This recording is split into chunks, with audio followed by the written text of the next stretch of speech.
Well, here we go, guys. Here's nothing. First start with the new RV. It's all mine. Now, I will say the exhaust sounds mighty fine on this 7.3 in the chassis cab configuration. I've never driven one this size. My buddy has, I don't even know how big that is, maybe 23 feet. I'm not exactly sure. This will be interesting. The hilarious part is it's really not that heavy. And it's really not that long. So we will see how it goes, and I will give a full report, and I'm not going to screw around with filming on the first drive. We will talk about it afterwards. All right, we are here at Cabela's for some last-minute gatherings of things that we may need to have. I've driven it its first like 5 miles, and it drives great. The 7.3 with 456 gears are pretty darn impressive. The 6-speed seems to do a great job. I'm really excited to get this thing out in the open road and see how it does. I've had it up to 55. We have some unpleasant weather going on right now. There's a little bit of wind, and my previous trailer that I had was a piece of junk, but I towed it too fast in wind, and it ripped the side off. So not that that's going to happen on this. I just want to learn my lesson. I just did 55, and it did perfectly. Just cruises right down the road, nothing crazy. It's amazing how well it works. I can't wait to take this thing on some trips, and I can't believe that I finally have a camper to be proud of. So we'll probably talk more about this later. I'm going to run inside while I still have a little bit of daylight and get some last minute couple little things. But it is running well. It looks good. It does have electric locks, which are really nice for the cab portion. There seems to be plenty of room in there. We've already provisioned it with some essentials. And right now we're trying to procure a easy to maneuver grill. A small folding grill. So that's the one last thing we need to have. I have like a little hibachi and stuff, but especially on this trip, I'm not going to have time to mess around with charcoal. It's going to be like, oh, we're hungry, we're going to eat now. So I will talk to you all later, and I think we'll do an interior tour later and see how we're looking for organization and things like that. Guys, I'm not going to make this too long just because it just seems like when you're driving something like this, maybe making my standard drive from the, drive and talk videos may not be conducive for right now. Of course, my first real longer drive in this, it's raining and whatnot. But I want to say a couple things. It is amazing how realistic, comfortable, and easy to drive this thing is. I have driven a lot of heavier things than this, and I would say the biggest only difference between what I'm used to doing and this is it's really not even the length, because, our sailboat is 33 feet long, and it's on a trailer that's biased back on the hitch. And then you have the truck length. So length isn't really that big a deal. I'm just very careful with tail swing, but I think it's pretty common sense. If you know how to miss a curb with your drive tires, then you're going to be okay on judging your swing. The biggest thing is just being careful because of how top heavy these are. It's a matter of being smart. You're not going to floss any corners in this thing. And maybe you could floss. I wouldn't recommend flossing corners with a trailer, but maybe sometimes I've done that in the past with a race car trailer full of side-by-sides or quads or something like that. And that's kind of just the main difference. We're cruising along at 55 right now with a little bit of headwind, and we are at just below 2,000 RPM, or just below. It's like 1998, okay? And I'm sure 6th gear. I want to remark for a second. I'm going to be taking this next coming exit and driving the city. I don't want to make this too long, especially holding the phone like this. But the smoothness, the firm engagements, or the steadfast engagement, but the smoothness of this transmission is very, very impressive. We're going to let this guy in because there's no point in me flying up and whatever. It is a very easy truck to drive. I accelerated up to 55 miles an hour, not going above 2,200 RPM. Just like my truck, the 7.3 is just an absolute animal in terms of torque. Very, very easy truck to drive. I'm sure we're still in 6th right now, and we're just gingerly and gently bringing ourselves up. And we're not taking the next exit, so I guess we're not in a huge rush here. But we can easily and gingerly bring the truck back up to 55 mile an hour. The 456 gears are noticeable. However, it feels right. So I was doing a little bit of looking at the gear ratios here, and going by memory here. But first is like just under 4-to-1 on this transmission, and first in the 10-speed is like 4.67. So you're losing a little bit there. But the ratio is basically a little bit less than first, then basically third gear, fifth third gear, dang it, it was basically a little lower than first, then third gear, then fifth gear, then seventh gear, and then eighth, and then skipping ninth and 10th is basically this transmission. Is that sixth? That sounds about right. The double overdrive gear for this transmission is basically identical to the 10-speed, and fifth gear is basically identical to eighth gear in the 10-speed. So it is an example of, do you really need to have the 10-speed? Do you really need to shift all that much? If you have a flat torque curve, for instance, with 6.7 Power Stroke, and for instance with 7.3, the answer is hard no. If I had this combination in my truck, I would flat out love it. The curb weight, as we've talked about before, is about 12,281 pounds, I think it was. And I just went to Walmart and then a couple other things just to put, spices, a couple pans, that kind of stuff, some Solo cups, a couple plastic cups, plastic plates. The only thing I didn't skimp on is 3 good knives, because I like having a good knife, and some good utensils. There is nothing worse than having a piece of plastic fork in your steak. Screw that. How many of you guys have gotten a fork in your meal because you're using junk plastic stuff and it sucked? And some paper plates and, shaving cream and razors and, that kind of stuff. Your normal household goods. I don't think I added that much weight to it, and it shows. It drives great. I put a grill in here, and it has an onboard propane tank with a quick attach. So truly, I don't think we're doing that bad in terms of weight. And it doesn't feel it. It feels very, very confident. Engine braking is good. I would say the one thing I heard when I was first looking into these things is that sway bars might be a little bit, they do it for comfort. They want to have anytime you have a really heavy duty sway bar, it makes the suspension ride rough. Sway bars are part of the suspension package. And if you get too squirrely with your sway bar, you end up having something that rides like my Focus RS. The damn thing is a hatchback, and it drives like a freaking tank. But then it corners flat. We're taking this exit, which you always have to be careful at Shook Road, at about 22 miles an hour, which is fine. Honestly, the ease of driving this, I've only driven it now just a little bit. Looks like 8, that's time. That's time. Let's see here, 8 point. So I've already gotten up to 8.2. It was at 6 point something. So we're getting, honestly, pretty damn decent fuel economy. I've driven it probably 12 miles now. We're going to wait a minute because I am in no rush. That is the beauty. Oh, he turned. I am in no particular rush. We're just going to be gentle. I'm just trying to get by. I'm in a rush. My dad misses me, I'm sure. He needs me and whatever. Many of you guys know I'm his caretaker. He has ALS, and that's one of the biggest reasons I bought this, is to take him on his bucket list trip, to which I am so excited for. So I am in a rush to get back to him. However, I think with anything relating to towing trailers around, or a bigger vehicle like this, you need to avoid being in a rush. First of all, you're beating the tar out of it if you're in a rush and doing crazy stuff. And the second thing is, why risk the potential hazard? Let's talk about hazards. This thing has Hydro Boost. It's something that my truck doesn't have. It has slightly smaller brakes than a Super Duty, and it has definitely smaller wheels and tires. The braking performance, because of the Hydro Boost, because of, I'm sure, the duals in the back have got a hefty... We'll get underneath this thing when we get to our destinations and do some undercarriage investigations. We'll have an undercarriage investigation video for this truck. I am so excited to see, and yes, it's a yellow light, but I was in the dilemma zone. It's not my problem to stop for that. Very, very, very good braking, very confident, inspiring. When you hit the brakes in this thing, yes, it's brand new, so it's going to naturally do this. It goes straight when you stop. Steering feels just fine. I think truck steering gets a little bit blown out of control.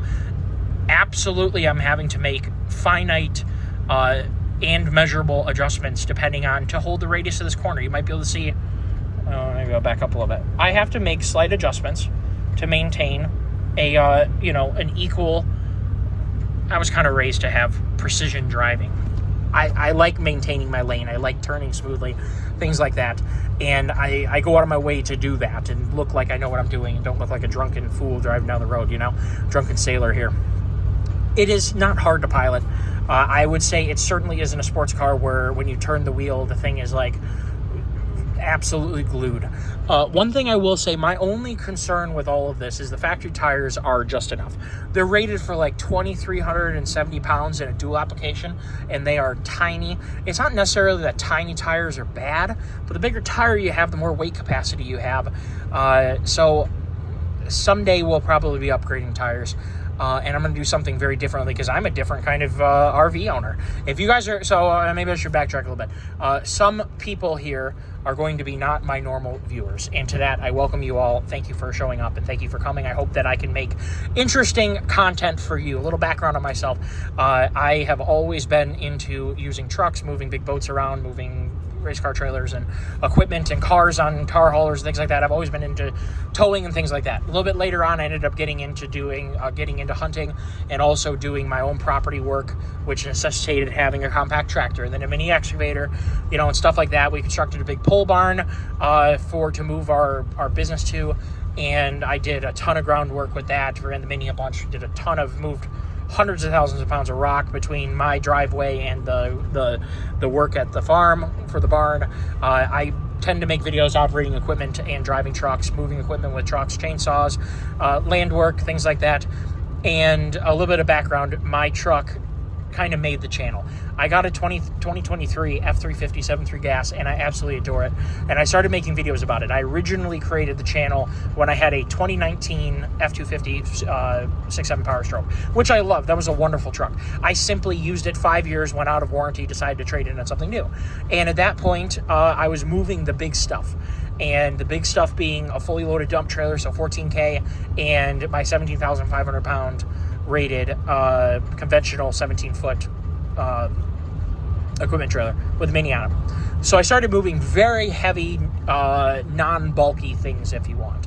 They're smaller than, say, the sailboat or the powerboat, but they're heavier.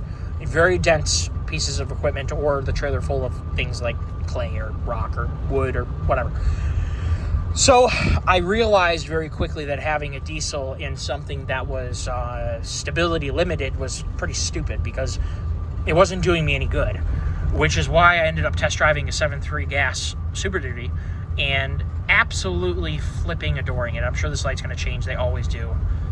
This light is notorious for changing. Is it blinking? I can't tell.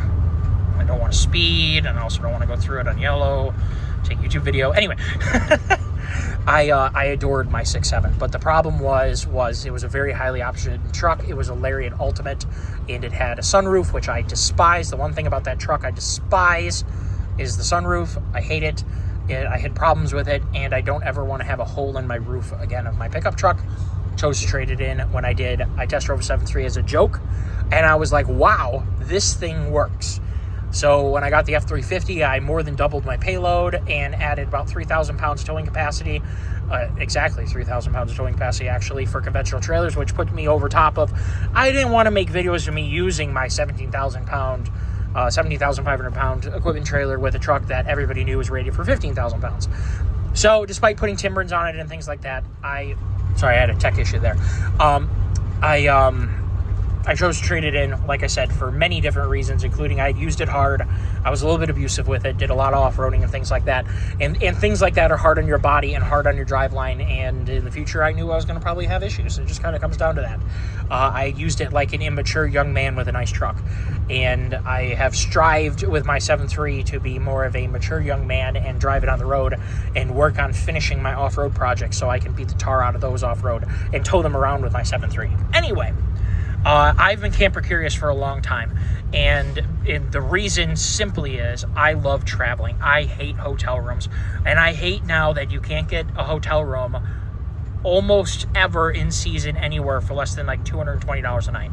That is a lot of money to me. It's a lot of money to everybody else. Now, someone's going to say you'd have to stay in a lot of hotel rooms to justify. Yep, you're exactly right.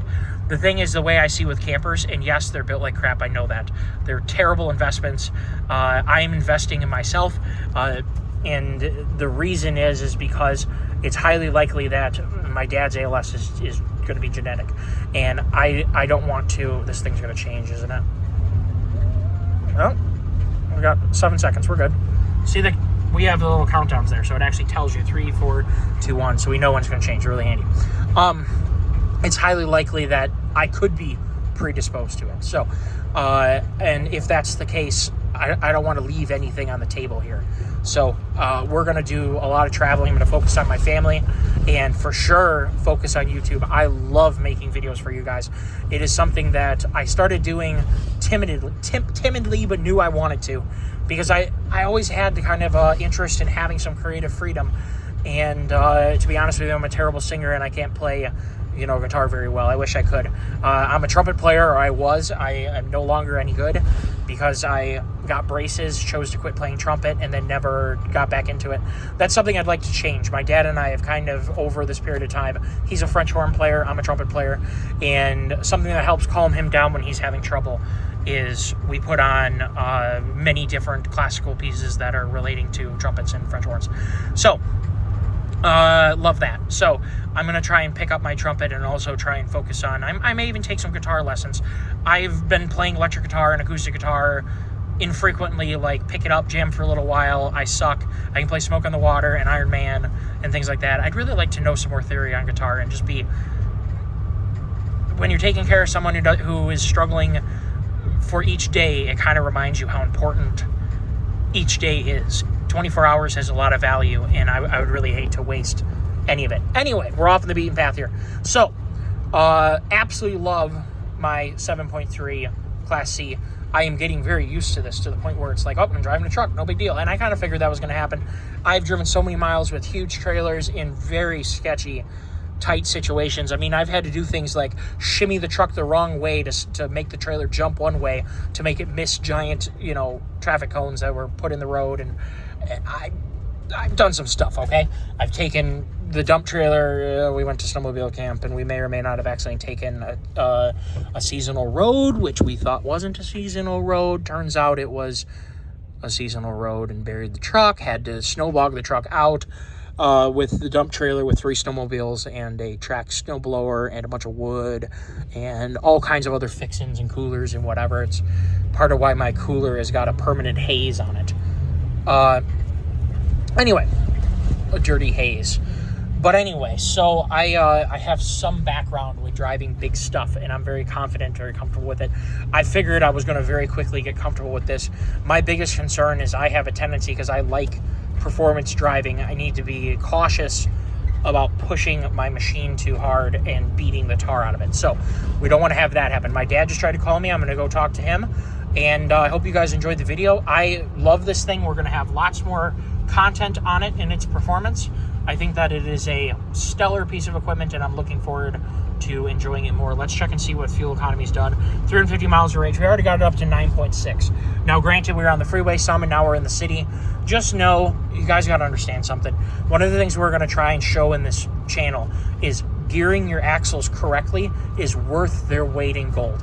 If your truck came with 342s and 32-inch tires and you put 37s on it, I can promise you that you need to re-gear, and it's going to give you back a majority of your performance and fuel economy loss. And in this case, having a heavy-duty chassis that has 456 gears, we need to do a little bit of looking. I found conflicting information that this could have an S110 Dana axle or a Dana 80 that has a slightly smaller ring gear than normal. I think a Dana 80 is normally an 11.25, and then this would be like a lighter duty Dana 80 with like a 10.75, which is only slightly bigger than a 10.5-inch Dana 70. So there's some things that we need to learn about this because I'm a nerd and I like articulating these things. Just know 6R, 6-speed. We're going to call it a 6R 140 because I don't know the exact guts of this transmission. If it actually shares, I'm going to tell you right now, I highly doubt that it shares the 6.7 power stroke guts. But it is the 6-speed architecture. It could be called a 6R 140. It's probably a 6R 100. But in this application, maybe it does have all the clutch plates and all the strength of the actual diesel 6-speed. We will find out. Let me call my dad back, and we will see if I can make any more segments of this video. I've kind of covered a lot of stuff, but know there will be tons of content coming about using this truck, its durability, maintenance, all that good stuff. And we're going to have somebody being very rude. Look at that. Oh, and then someone pulling out here.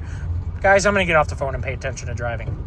Take care, all. And I appreciate all of you, all of my commenters, all of my subscribers, and all the people who tune in and watch my videos. and give a like once in a while. I really appreciate all of you. I am floored at how the channel has grown, and I hope to continue growing it and to keep providing you guys with interesting stuff. And I'm going to get back to driving, as we are in a construction zone that has been going on for 2 years now, and they don't seem to ever want to get anything done. Story of Michigan's life. Take care all and have a wonderful day.